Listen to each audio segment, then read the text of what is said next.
वित्त मंत्री निर्मला सीतारमण ने मौजूदा मोदी सरकार के इस कार्यकाल का आखिरी बजट पेश किया। उन्होंने 58 मिनट का भाषण दिया। इस कार्यकाल का यह अंतरिम बजट रहा क्योंकि अप्रैल मई में आम चुनाव होने हैं। नई सरकार बनने के बाद पूर्ण बजट जुलाई में पेश होने की उम्मीद है। वित्त मंत्री सीतारमण के कार्यकाल का यह छठा बजट रहा। वित्त मंत्री ने कहा कि हमने अंतरिम बजट की परंपरा को जारी रखा है और यही वजह है कि सरकार ने किसी तरह की घोषणाएं करने से परहेज किया। हालांकि अंतरिम बजट में 4 सेक्टर्स पर फोकस रहा। गरीब, महिलाएं, युवा और अन्नदाता इसमें शामिल हैं। वहीं पीएम नरेंद्र मोदी ने कहा कि यह विकसित भारत के युवा, गरीब, महिला और किसान का बजट है जो देश के निर्माण के लिए समर्पित है। इस बजट में गरीब और मध्यम वर्ग को एम्पावर करने, उनके लिए आय के नए अवसर बनाने पर भी बहुत जोर दिया गया है। रूफटॉप सोलर अभियान में 1 करोड़ परिवारों को सोलर रूफटॉप के माध्यम से मुफ्त बिजली प्राप्त होगी। सोलर रूफटॉप के माध्यम से मुफ्त बिजली प्राप्त होगी। इतना ही नहीं, सरकार को अतिरिक्त बिजली बेचकर लोगों को 15 से 20 हजार प्रति वर्ष की आय भी होगी और ये हर परिवार को होगी। अंतरिम बजट अमूमन 4 महीनों के लिए होता है और इसके जरिए सरकार चलाने के लिए संसद से अग्रिम अनुदान की मांग की जाती है। जल्द ही लोकसभा चुनाव होने को हैं। ऐसे में निर्मला सीतारमण ने मोदी सरकार के दूसरे कार्यकाल का अंतरिम बजट पेश किया। इसमें 4 बड़े ऐलान किए गए हैं। इन ऐलानों को समझिए। जिला अस्पतालों को मेडिकल कॉलेज बनाने के लिए कमेटी बनेगी। मिडिल क्लास के लिए विशेष आवास योजना लेकर आएगी सरकार। किराए के घरों, झुग्गी बस्तियों और चौल में रहने वालों के लिए आवास स्कीम होगी। सरकार डेयरी किसानों को समर्थन देने के लिए योजना भी लेकर आएगी। ये 4 बड़े ऐलान वित्त मंत्री की तरफ से आज बजट भाषण में किया गया। 58 मिनट का यह भाषण जिसमें कई सेक्टर्स पर फोकस रहा, लेकिन खास करके युवाओं, गरीबों और अन्नदाता के साथ महिला शक्ति पर सरकार का फोकस दिखा। तो देश भर की महिलाओं का बजट को लेकर क्या कुछ कहना है, सुनते हैं। देखिए, बजट बहुत अच्छा रहा है। इस बार जो इन्होंने बजट निकाला वो पूरा महिलाओं को मद्देनजर रखते हुए निकाला है। लेकिन हम चाहते हैं कि जो जुलाई में अब ये जो बजट निकालेंगे उसमें भी महिलाओं को पूरा ध्यान रख के निकालें। जैसे उनकी रसोई गैस का सिलेंडर का रेट कम कर दें और एजुकेशन के ऊपर जरूर वो ध्यान दें। देखो, ये सबसे अच्छा एक उनके लिए उपयुक्त मतलब कि एक उपाय किया गया है जिससे कि बाकी महिलाओं को भी इसमें प्रेरणा मिल सकती है कि हमें कुछ ना कुछ करना चाहिए जिससे कि हम आगे आ सकते हैं। जो लखपति जो करोड़पति बनाया है महिलाओं को, वो भी एक अच्छी बात है। महिलाओं को कुछ करने का जज्बा दिया उन्होंने कि कुछ करो, और जो कर रही हैं, जो नहीं कर रही उसको ये एक आदर्श हो गया उनको। बाकी जो कर रही हैं उनको अच्छा लगा कि हम भी कुछ करें तो हमें भी ऐसे इससे राहत मिलेगी। वित्त मंत्री निर्मला सीतारमण का यह छठा बजट। निर्मला सीतारमण ने बजट पेश करते हुए ब्लू हैंडलूम साड़ी पहनी थी जो लोकल फॉर वोकल के साथ चर्चा में बनी हुई है। हर साल बजट के साथ उनकी साड़ी का रंग भी बदलता चला गया। जिस तरह दरअसल सिल्क की साड़ी पहनकर वित्त मंत्री ने बजट पेश किया, उसकी खासियत क्या है वो आपको बताते हैं। दरअसल सिल्क नगरी भागलपुर का सिल्क देश विदेश में मशहूर है। इसमें सबसे खास तसर सिल्क की अलग खासियत है।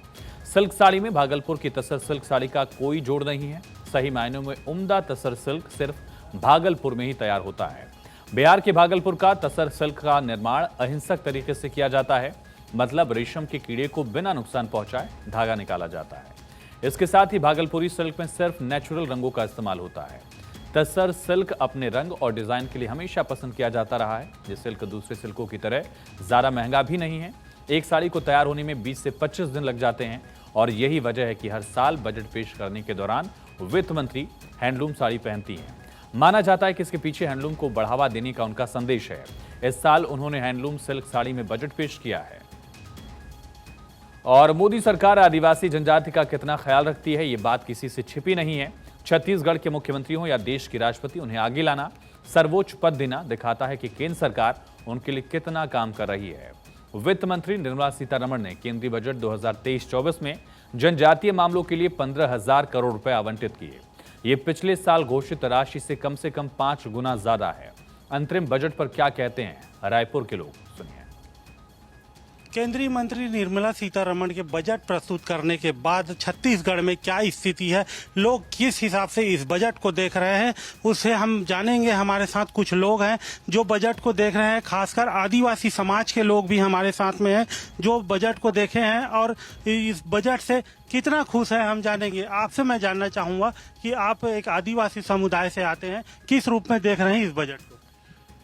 नरेंद्र मोदी जी ने जिस प्रकार हिंदुस्तान को 2047 तक विकसित भारत बनाने का जो संकल्प लिया है, मुझको लगता है कि आज का यह बजट उस संकल्पना को पूरा करने वाला बजट है। आदिवासी समाज के लिए इस बजट में बहुत कुछ है, चाहे हम प्रधानमंत्री आदि आदर्श ग्राम योजना के बारे में बात करें, चाहे हम अपने वनधन केंद्रों के बारे में बात करें, चाहे हमारी जो अति पिछड़ी जनजाति है जिनके लिए जनमन योजना के माध्यम से एक विस्तृत कार्यक्रम इस सरकार ने दिया है कि कैसे हम अति पिछड़ी जनजाति समाज को मुख्य धारा में लाएं, कैसे उनके गांव को, उनके निवास स्थल को व्यवस्थित करें, कैसे वहां पीने की पानी की व्यवस्था करें। ये सब इस बजट में आया है और काफी स्वागत योग्य बजट है, काफी अच्छा बजट है। दादा, क्या कहेंगे इस बजट को लेकर आप? ये बजट सभी वर्गों के, सर्वहारा वर्गों के लिए हित में है। अब सभी वर्गों को इसमें लाभ मिलेगा।